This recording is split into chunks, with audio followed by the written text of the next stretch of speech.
ஆயிரத்து நீட்சிக்கு அன்போடு வரவேற்கின்றோம் நேர்களே. தமிழ்நாடு சட்டமன்றத்துடைய இந்த ஆண்டுக்கான முதல் தொடர் தொடங்கி இருக்கிறது ஆளுநர் உரையோட.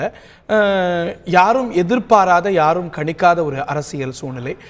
தமிழ்நாட்டுடைய ஒரு மிகப்பெரிய ஆளுமையாக இருந்த செல்வி ஜெயலலிதாவுடைய மறைவு ஏற்பட்ட பிறகு திமுகவுடைய தலைவர் ஆக்டிவா இன்று அரசியல் களத்தில் செயல்படாத இந்த ஒரு சூழ்நிலை தமிழ்நாடு சட்டமன்றம் கூடியிருக்கிறது. இந்த கூட்டத்தொடரில் இந்த ஒரு குறுகிய நாட்கள் தான் இந்த ஒரு முதல் கூட்டத்தொடர் நம்ம இதுவரைக்கும் நிகழ்வுகள் பார்த்துருக்கோம். அதில் வழக்கமாக இருக்கக்கூடிய அணுகுமுறையை ரெண்டு தரப்புலையுமே அதுக்கு மீறின ஒரு அணுகுமுறையை பார்க்க முடிகிறது, வித்தியாசமான அணுகுமுறையை பார்க்க முடிகிறது. இதன் அடிப்படையில் பல கேள்விகள் எழுகிறது.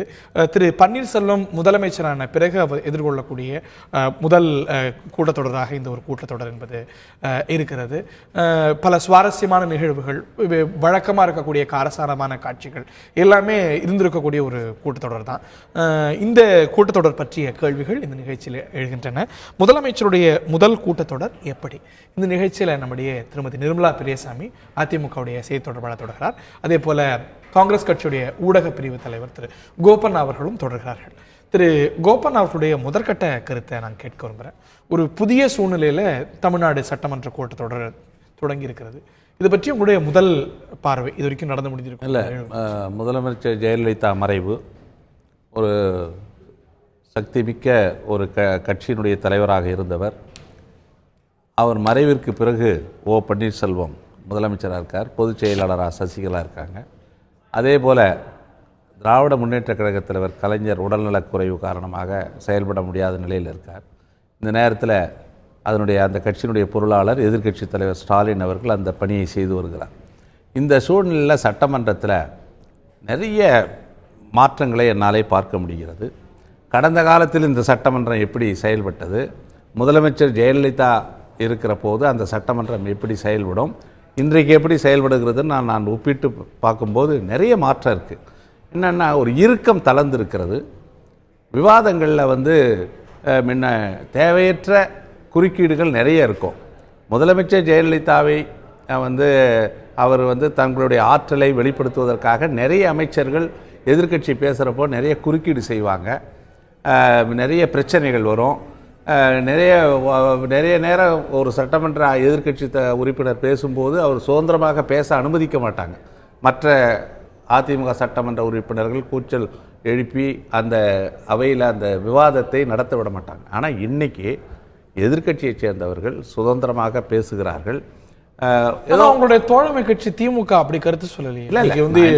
நான் என்ன சொல்றேன், அந்த பழைய சட்டமன்றத்தை ஒப்பிடுகிற போது இது எவ்வளோ சில முன்னேற்றங்கள் இருப்பதை நான் பார்க்குறோம். அன்றைக்கு கூட எதிர்க்கட்சி தலைவர் பேசுகிற போது கொஞ்சம் பேச முடிகிறது. ஆனால் பழைய சட்டமன்றத்தில் அதற்கான வாய்ப்பு இல்லை. இதில் என்னென்னா, இதெல்லாம் பார்க்குறப்போ அதிமுக சட்டமன்ற உறுப்பினர்களே கொஞ்சம் ரிலாக்ஸ்டாக உட்கார்ந்துருக்காங்க. அவங்க உட்கார்ந்துருக்கிறது, அவங்க மேஜையை தட்டுவதெல்லாம், அந்த மேஜை தட்டுகிற ஒலி கூட குறைந்திருக்கிறது. திருமதி நிர்மலா பெரியசாமியுடைய முதற்கட்ட கருத்து. அதாவது நீங்க இப்போ எதை கேட்க வர்றீங்க எங்ககிட்ட இந்த டாபிக் ஆரம்பிச்சப்போ? திரு கோபனுடைய அப்சர்வேஷன்ல இருந்து நீங்க அது அவருடைய அப்சர்வேஷன் சொல்லிட்டீங்க. நீங்க எங்ககிட்ட சொன்னது என்ன? திமுக உடைய ஒரு முதன்மை செயலாளர் துரைமுருகன். நான் அதுக்கு வரேன். பிரதான கேள்வி இந்த தொடர் எப்படி அப்படிங்கிறது தான். நான் திரு துரைமுருகன் அப்படி ஒரு மாற்றம் வந்திருந்தால் அவர் நினைப்பது போல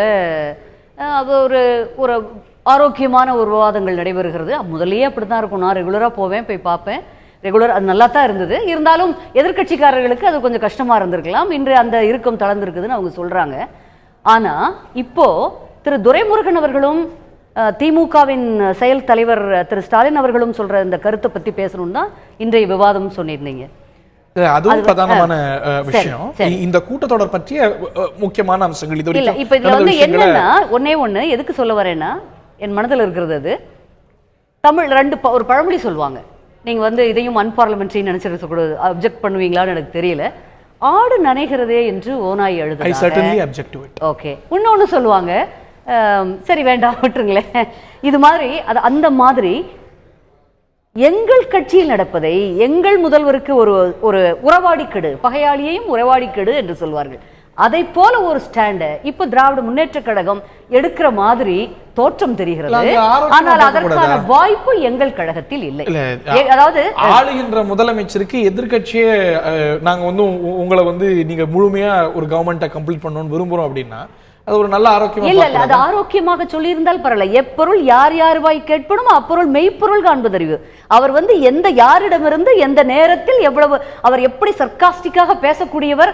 நம் குறிப்பிடுவோம் அவர் துரைமுருகன் அவர்கள் எப்படி ஒரு கிண்டலாக ஒரு கேலியான தொனியில் பேசக்கூடியவர்னு எல்லாருக்கும் தமிழ்நாட்டில் தெரியும், எல்லா அரசியல் தெரிந்த எல்லோருக்கும் தெரியும்.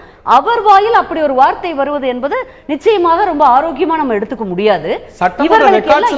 அப்படிங்கும்போது மீன் பண்ணாத ஒரு விஷயத்தை சொல்ல முடியும் எப்படிங்க? இன்னைக்கு இட் இஸ் இந்த அசெம்பிளி ரெக்கார்ட்ஸ் அப்படிங்கும்போது இன்னைக்கு ஊடகங்கள்ல பரவலா வருது அப்படிங்கும்போது இன்னைக்கு இந்த ஆட்சிக்கு எங்களால் பிரச்சனை வராது அப்படின்னு இன்னைக்கு ஒரு பிரதான எதிர்கட்சி ஒரு பெரும் ஆளுமையா இருந்த செல்வி ஜெயலலிதாவுடைய மறைவுக்கு பிறகு சொல்லும்போது அது ஒரு முக்கியமான ஸ்டேட்மெண்டா அதையும் இல்ல அது என்ன பிரச்சனை அவர்களால் ஏற்படுத்தி விட முடியும்னு நினைக்கிறீங்க?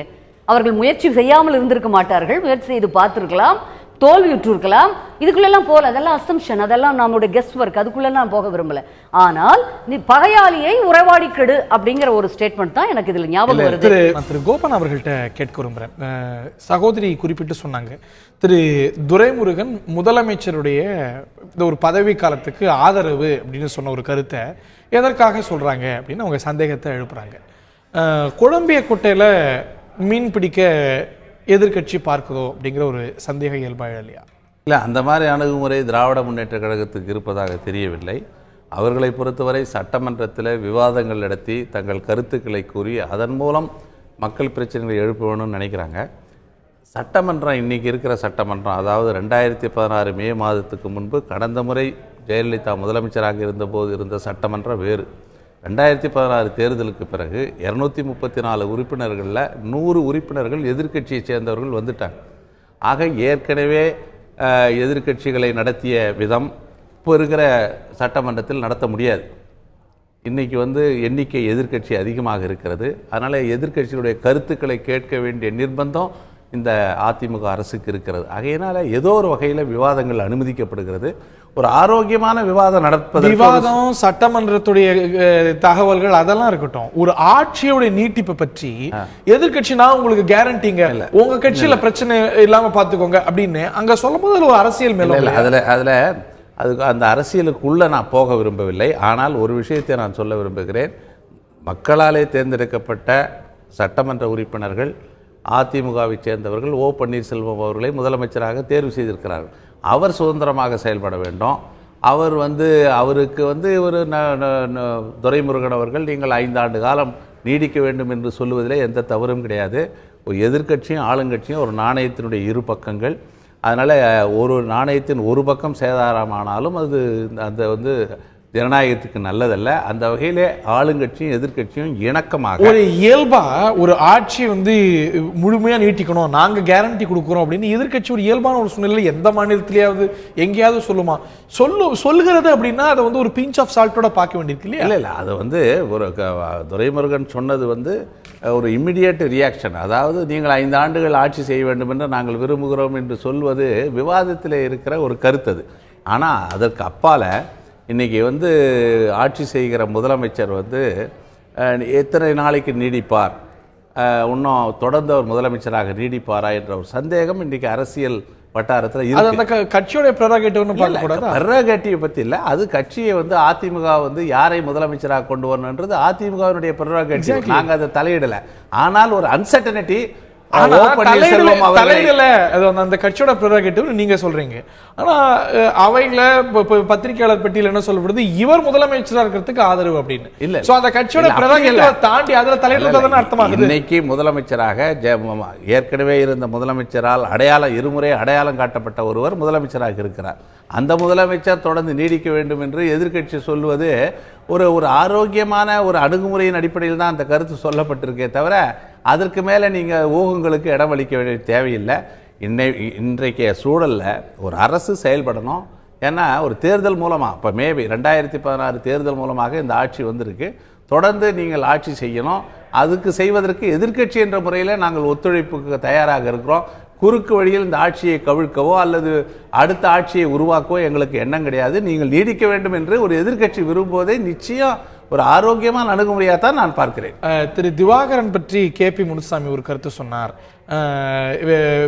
இப்படிங்கிற ஒரு சர்ச்சையெல்லாம் ஏற்பட்ட போது நீங்கள் உட்பட பல அதிமுக செய்தி தொடர்பாளர்கள், ஏன் ஆட்சியில் இருக்கக்கூடிய அமைச்சர்கள் வரைக்கும் கருத்து சொன்னாங்க. ஆனா இந்த திரு துரைமுருகன் அவருடைய கருத்து பொலிட்டிக்கலா எல்லோரும் உற்று நோக்கக்கூடிய ஒரு கருத்து. இதுக்கு இந்த இந்த விவாதத்தில் நீங்க கருத்து சொல்றீங்களே தவிர இந்த ஒரு ஸ்டேட்மெண்ட்டுக்கு ஏன் ஆட்சியோ கட்சியோ ரியாக்ட் பண்ண இல்ல? இது அவ்வளவு தூரம் முக்கியத்துவம் கொடுத்து ஒரு பதில் சொல்லக்கூடிய அளவுக்கு அது போற போக்குல விட்டு ஒரு விமர்சனம், போற போக்கில் பேசும்போது ஒரு எதிர்க்கட்சி துணைத் தலைவர் சொல்லக்கூடிய கருத்து அது திரு துரைமுருகன் பேசக்கூடிய விதமே அப்படித்தான் என்பது இப்ப தெரிஞ்ச எல்லாருக்கும் தெரியும். அது அவ்வளவு தூரம் முக்கியத்துவம் கொடுத்து எடுத்துட்டு இன்னைக்கு ஒரு விவாதம் பண்ணக்கூடிய அளவுக்கு நமக்கு தேவையில்லை. ஆனால் அந்த பிரச்சனை அப்படி அல்ல.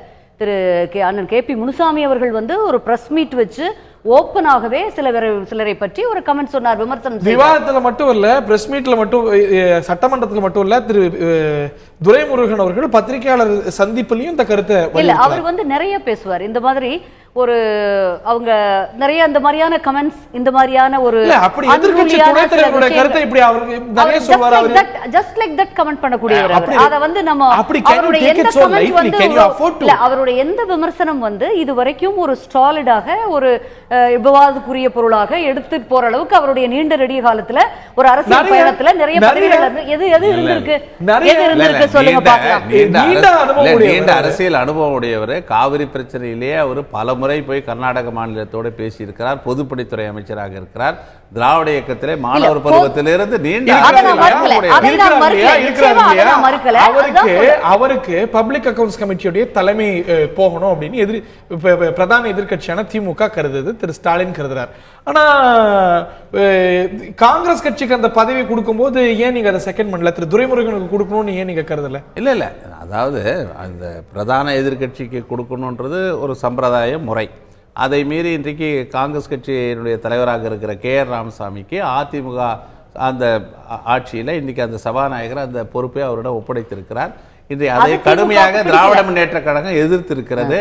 அது எதிர்க்கிற உரிமை திராவிட முன்னேற்ற கழகத்துக்கு இருப்பதாக தமிழ்நாடு காங்கிரஸ் பிரதான எதிர்க்கட்சிக்கு தான் பப்ளிக் அக்கவுண்ட்ஸ் கமிட்டியோட தலைமை போகணும் அப்படின்னு நீங்களே ஏத்துக்கிறீங்க.